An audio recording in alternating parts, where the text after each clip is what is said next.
These are the Daily Tech Headlines for Thursday, January 9th, 2025. I'm Sarah Lane. Software giant Ivanti disclosed a critical ZeroDay vulnerability in its Connect Secure VPN appliance, letting unauthenticated attackers remotely execute malicious code. The flaw has been actively exploited since December of 2024 and also has been linked to suspected China-based cyber espionage groups.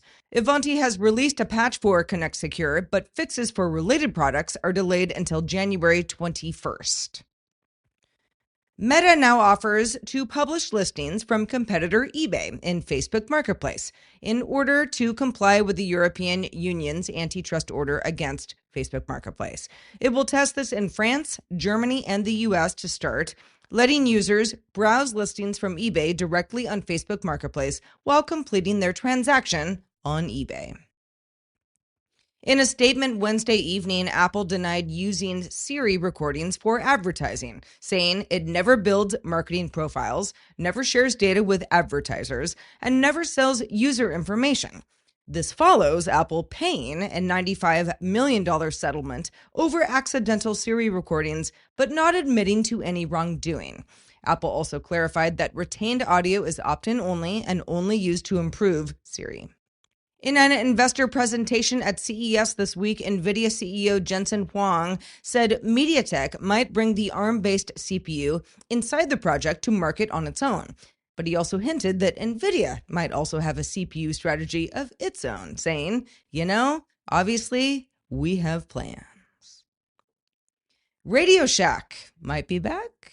El Salvador's Unicomer Group is attempting to revive the Radio Shack brand that it bought back in 2023, starting with a line of 500 product offerings across 17 different electronics categories. On Wednesday, Valve announced that ahead of Legion Go S shipping, we will be shipping a beta of SteamOS, which should improve the experience on other handhelds, and users can download and test this themselves. So, in other words, you don't have to wait for Legion Go in May to run a legit copy of SteamOS on another handheld without using a fork like Bazzite or other means. The Verge reports the beta is expected this March. In the automotive category this week at CES, Honda showed off its Honda Zero EVs, the Zero SUV, and Zero Saloon. The EVs will go into production in 2026, starting with that SUV. Both cars will run Honda's new car operating system, Asimo OS, named after the robot, yes. It will support Level 3 automated drivers, where drivers will not need to pay attention to the road in optimum conditions. And finally, smart lock makers are getting creative at CES this year.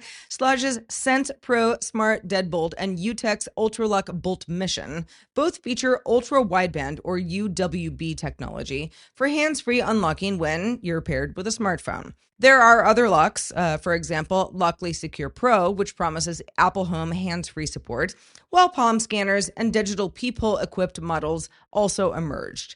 Though these devices are supposed to deliver seamless access, their success depends on reliable and secure performance when they hit the market later this year. For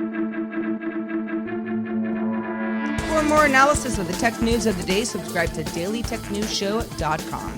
This is where you can find show notes and links to these headlines there as well. I'm Sarah Lane. Thanks for listening. We'll talk to you tomorrow.